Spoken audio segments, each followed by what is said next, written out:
అందరికీ నమస్తే. నేను మీ Adilakshmi. Welcome back to Prasanna trending.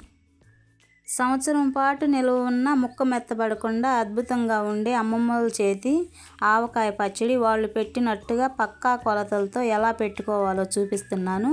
తప్పకుండా మీరు ట్రై చేయండి.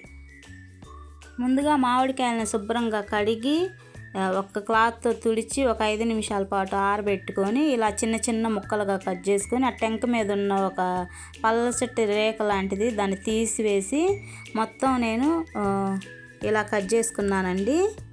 ఇలా కట్ చేసుకున్నవి మొత్తం నాకు 4 కేజీల ముక్కలు అయినాయండి. 4 కేజీల ముక్కల్లోకి ఈ కేజీ పల్లి నూనె అండి, ఇది ఈ కేజీ పల్లి నూనె ఈ 4 కేజీల ముక్కల్లో వేస్తున్నాను.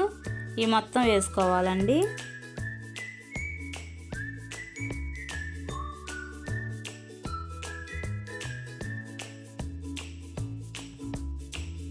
నాలుగు కేజీల మామిడికాయల ముక్కల్లోకి గిద్దతోటి 6 గిద్దలు ఉప్పు వేస్తున్నానండి. ఈ ఉప్పు నేను మిక్సీకి పట్టుకున్నాను.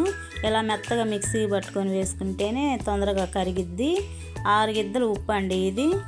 ఇలా ఉప్పు వేసిన తర్వాత కారం ఉప్పు లేకుండా పట్టించిన కారం అండి. 4 కేజీల మామిడికాయ ముక్కలకి 6 గిద్దల కారం అండి. 6 గిద్దలు ఉప్పు వేస్తే 6 గిద్దల కారం వేయాలి. నేను 6 గిద్దల కారం వేస్తున్నానండి. 4 కేజీల మామిడికాయ ముక్కలకి 200 గ్రాముల ఆవాలు వేసుకోవాలండి. ఆవాలు నేను కొంచెం వేయించుకొని ఇలా మిక్సీకి పట్టుకున్నానండి. 200 గ్రాముల ఆవాల పొడి వేసానండి. మెంతులు 100 గ్రాములు తీసుకోవాలండి. వీటిని కొంచెం వేయించుకొని ఇలా మిక్సీకి పట్టుకున్నానండి. 100 గ్రాములు మెంతి పొడి వేసాను. ఎల్లిపాయలు 4 కేజీలకి 1/2 కేజీ ఎల్లిపాయలు పడతాయండి. ఇలా మొత్తం ఒలుసుకొని 1/2 కేజీ ఎల్లిపాయలు వేసానండి. ఇవన్నీ వేసిన తర్వాత మొత్తం బాగా కలిసే వరకు కలపాలండి. ఖచ్చితంగా చేతితోటే కలపాలండి. గరిటెతో అయితే ఈ ఉప్పు కారం ఈ ఆవు పిండి ఇవన్నీ కలవు, అందుకని ఖచ్చితంగా చేతితోటే కలపాలి. ఈ మొత్తం కలిసే వరకు బాగా కలుపుకోవాలండి. కొత్తగా పెళ్ళైన వాళ్ళైనా సరే, అసలు ఆవకాయ పచ్చడి పెట్టడం రాని వాళ్ళైనా కానీ ఈ కొలతలతోటి మీరు కనుక పచ్చడి పెట్టుకుంటే ఖచ్చితంగా బాగా వచ్చిద్దండి. ఈ వీడియో సేవ్ చేసుకొని ఖచ్చితంగా మీరు ట్రై చేయండి. బాగా కుదిరిద్దండి ఆవకాయ పచ్చడి. ఇలా కలుపుకున్న తర్వాత ఇంక ఆవకాయ పచ్చడి మీద ఒక మూత పెట్టుకొని 3వ రోజు వరకు కదిలేయకుండా ఉంటే నూనె మొత్తం పైకి తేలిద్దండి. మధ్యలో మనం కలిగి పెట్టుకుంటూ ఉండాలండి. చూడండి, 3వ రోజుకి నాకు ఇలా వచ్చిందండి. చాలా బాగా వచ్చిందండి.